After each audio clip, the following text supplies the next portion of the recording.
भक्ति तू भव्य दिव्य शक्ति तू क्षमाशील पृथ्वी तू हिमदूत अग्नि तू मूर्तिमंत भक्ति तू भव्य दिव्य शक्ति तू क्षमाशील पृथ्वी तू हिमदूत अग्नि तू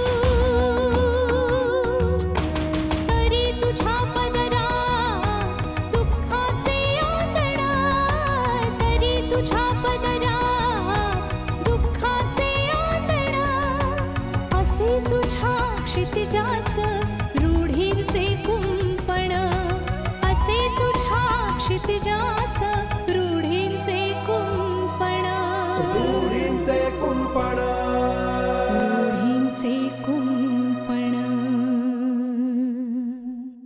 नाही, भाषा अशी सक्सेसफुल माणसं अबोल असतात, कारण त्यांच्या बोलण्याला वजन असतं. पण याचा अर्थ असा होत नाही, याचा अर्थ असा होत नाही की ते कोणावरही प्रेम करू शकत नाही. माझ्या तुकड्यावर जगणारा माझ्याशी कितीतरी करतो, पळ काढतो माझ्यापासनं. कुठे गेलाय हा? फार वाईट वागतोयस तू माझ्याशी. हे पण तूच बोलतेस, पण विश्वास कोण ठेवणार? हा, तो तुझा दाढीवाला. अमर, आज जा, जेवायचं असेल तर जेव, नाही तर तशीच झोप. हे बघ, मला खरंच वाटतं तू त्यांच्याकडे बघण्याचा तुझा दृष्टिकोन बदल. म्हणजे आता मी सांगते म्हणून नाही, पण खरंच भाषा. ए मिश्रा, आवाज खाली. माझ्या समोर आवाज चढवून बोललास ना तर घशात जीभ आहे ना हिसकावून काढीन आणि तुझ्या गळ्यात अडकवीन. समजलास? प्रकाशचा बाप तुला फोन करतो, त्याला मी काय करू? मी सांगितलं का त्याच्या बापाला तुला फोन करायला? खबरदार माझ्याबद्दल काही बोललास तर. एक शब्द जरी माझ्याबद्दल त्यांना काही सांगितलंस ना तर बेवारस कुत्र्यासारखा पोत्यात भरून घरातनं उचलेन तुला. माझं डोकं तापलंय आणि मला आता या क्षणी प्रकाश हवाय. प्रकाश माझ्यापर्यंत पोहोचायलाच हवा, कळलं?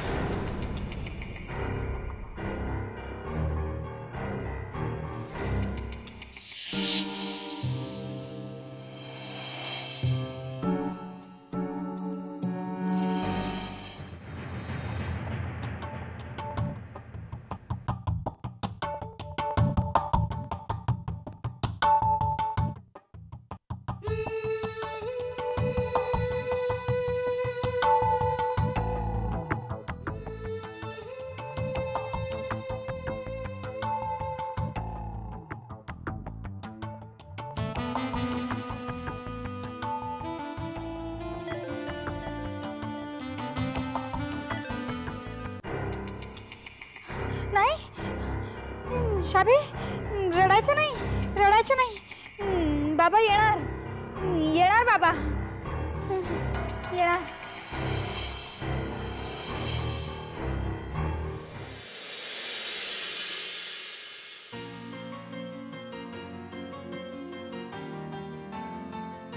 नकोय. अरे गप ना. काय झालं? काय झालं का? कशाला ओरडतोस? वेडास का तू?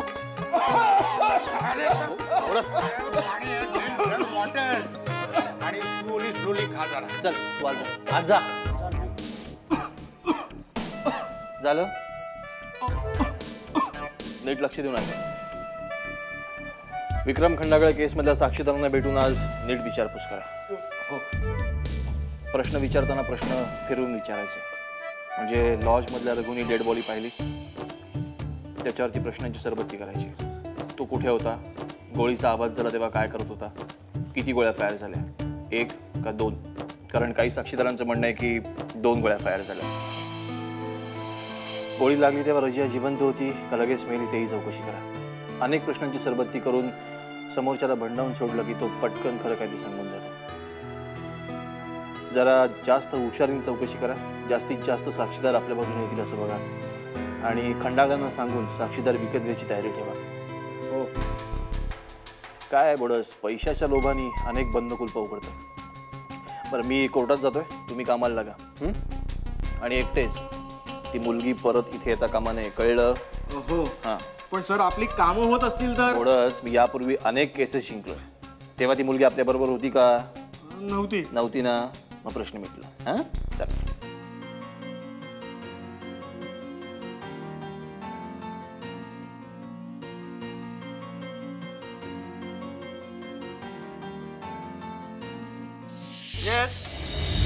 Good morning mister Bodas.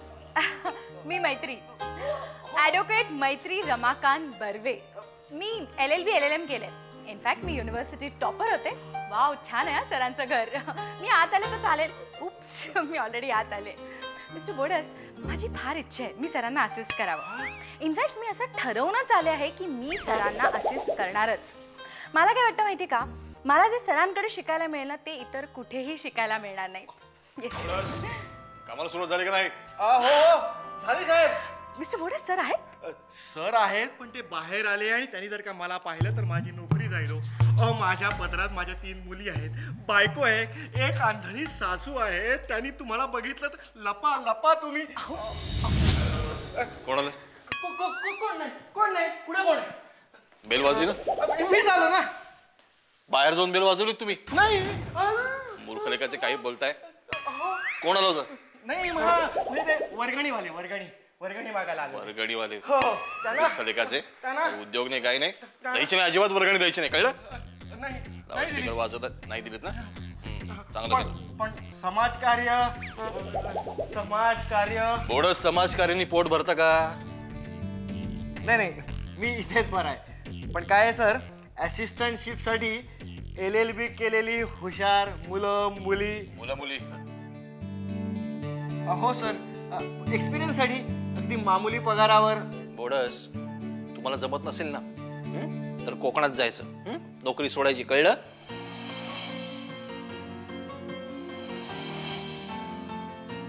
रूढींचे कुंपण.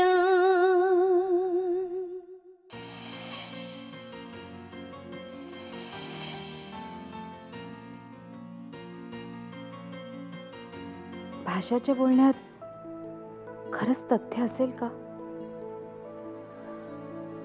पुरुषर खरंच इतके अहंकारी असतील? मी पण त्यांना जवळनं बघितले. मला त्यांच्यात अहंकारापेक्षा जिद्दीपणाच जास्त जाणवला. लहान मुलासारखा जिद्दीपणा, स्वतःच खरं करून द्यायचा हट्ट. पुरुषर जर रागीट असते तर त्यांनी बोडसला कधीच नोकरीवरून काढलं असतं, पण त्यांनी तसं केलं नाही. सरांची जीभ जरी तिखट असली ना तरी आत मनात ओलावा आहे. नाही, मी अजिबात चुकीचा निर्णय घेतलेला नाहीये. मी पुरुष सरांनाच माझा आयडियल मानलाय.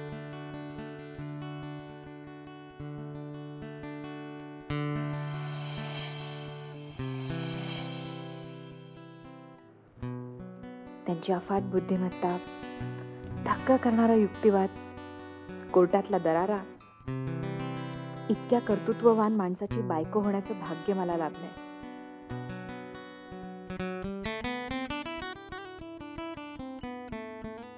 नवऱ्याबद्दल माझ्या अशाच अपेक्षा होत्या. असतील सर जास्ती कडक तर मी माझ्या प्रेमाने त्यांच्यात बदल घडवेन. भाषाला काही कळत नाही.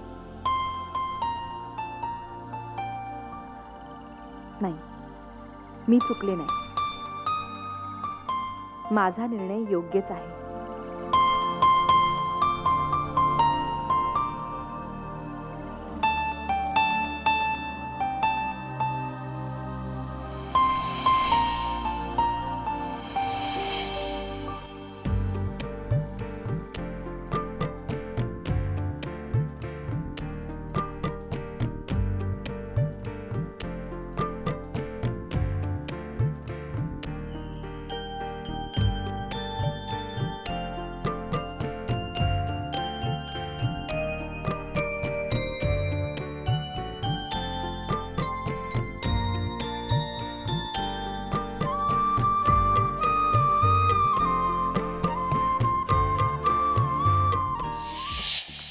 तुम्हाला असिस्टंट बद्दल बोललो होतो.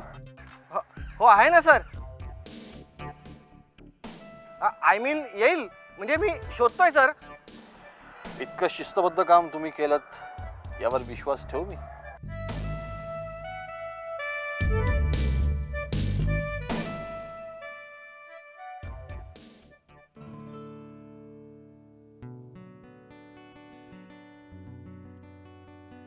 बाय द वे ही मुलगी कोण आहे?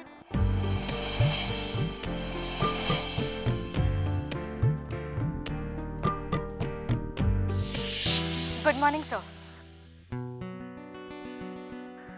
सर मी मैत्री, I mean advocate Maitri Ramakant Barve. Me LLM केलंय. युनिव्हर्सिटीत टॉपर होते. सर माझ्या कॉलेज डेजपासनं मी कोर्टात येऊन तुमच्या केसेस बघते. सर तुमची केस मांडण्याची स्टाईल, तुमचा युक्तिवाद, ह्या सगळ्या गोष्टी माझ्यासारख्या वकिली शिकणाऱ्या मुलीसाठी आदर्श ठरतात सर.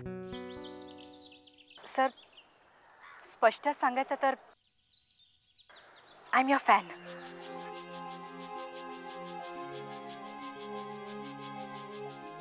Stop this. हे तुमचं स्टेज किंवा एखाद्या फिल्मचा स्टुडिओ नाही आहे. I know sir. Sir let me finish. Sir मी तुम्हाला असिस्ट करते. कोणाच्या परवानगीनं? कोणी परमिशन दिली? बोडस? मी म्हणजे एक असिस्टंट. मुलगी नाही.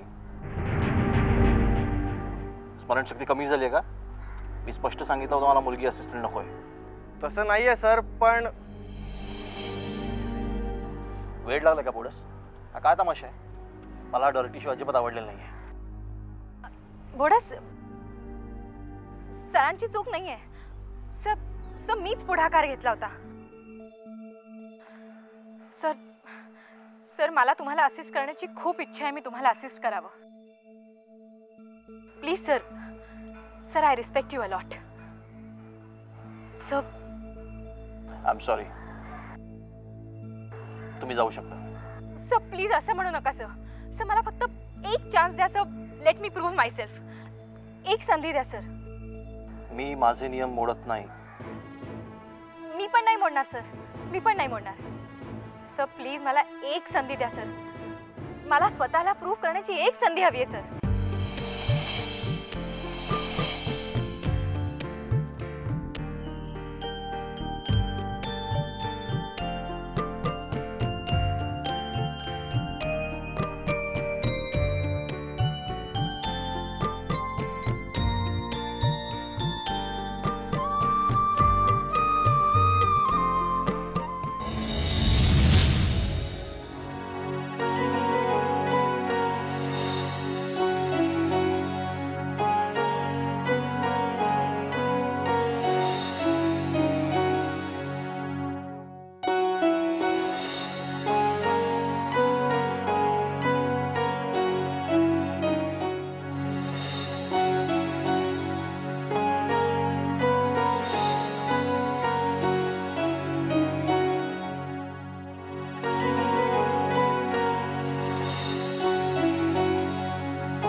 मैत्रिणी माझ्या फोनची वाट बघितली असणार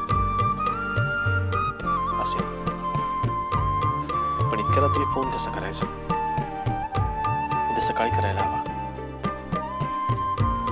मुख्य म्हणजे काय बोलणार?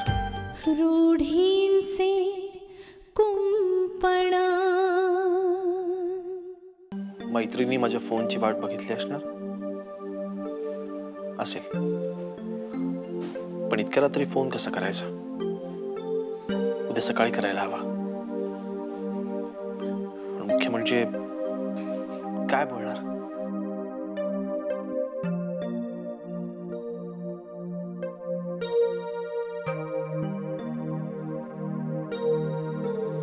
आयुष्यात पहिल्यांदा असा फोन आपण एका मुलीला करणार. काय बोलतात अशा वेळी? मला फक्त कोर्टातली आणि क्लायंटशी बोलतात ती भाषा कळते, पण इतकं सॉफ्ट बोलायचं कसं?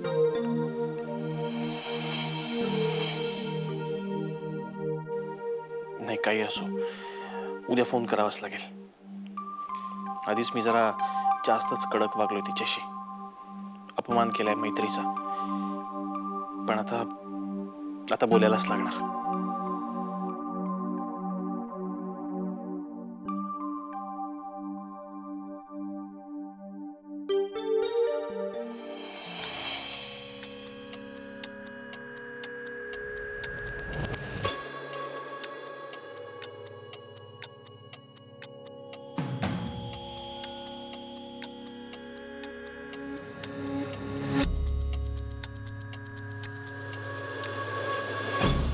प्रकाश पण ना, फोन ऑफच असतो त्याचा.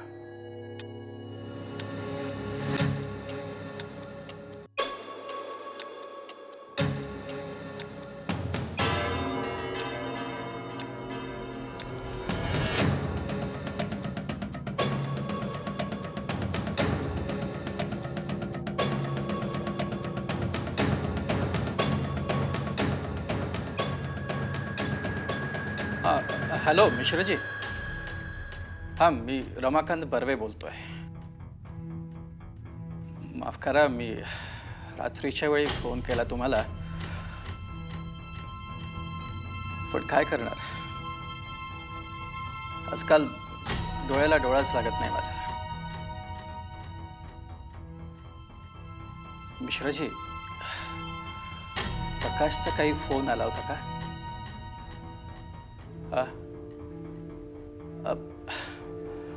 तुम्ही त्याला एक माझा निरोप द्या. त्याला म्हणावं, मी अजिबात रागवलेलो नाहीये त्याच्यावर. नाही, उलट माझी चूकच झाली. मी त्याच्यावरती हात उगारायला नको होता. त्याला म्हणावं, घरी आहे, सांगाल त्याला प्लीज. थँक्स. थँक्यू मिश्राजी. नाही नाही नाही, मी परत फोन नाही करणार तुम्हाला. Thank you very much.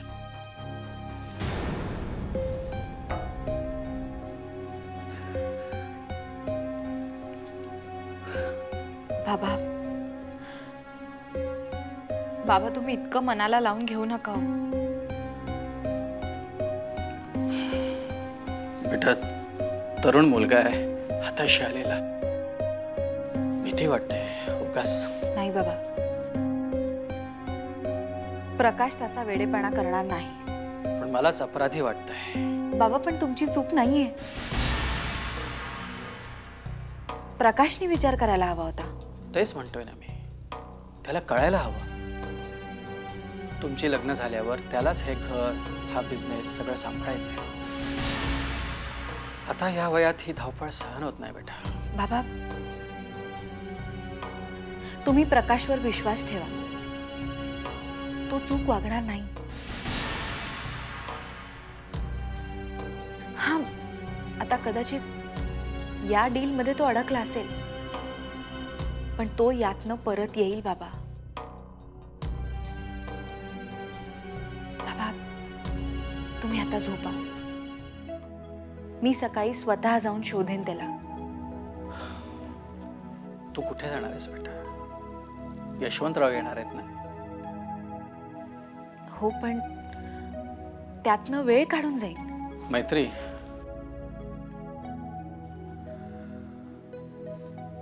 भाषा थोडी आज जरा वाईटच वागली आहे.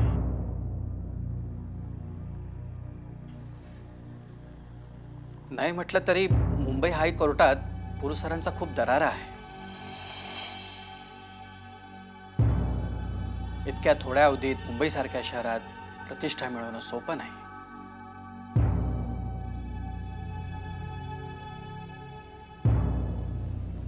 पण तरी ती म्हणते तसे नाहीयेत पुरुष सर. म्हणजे रागीट आहेत.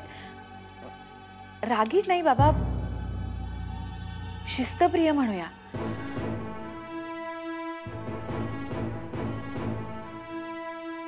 अहंकारी, त्यांना अहंकारी म्हणता येणार नाही बाबा.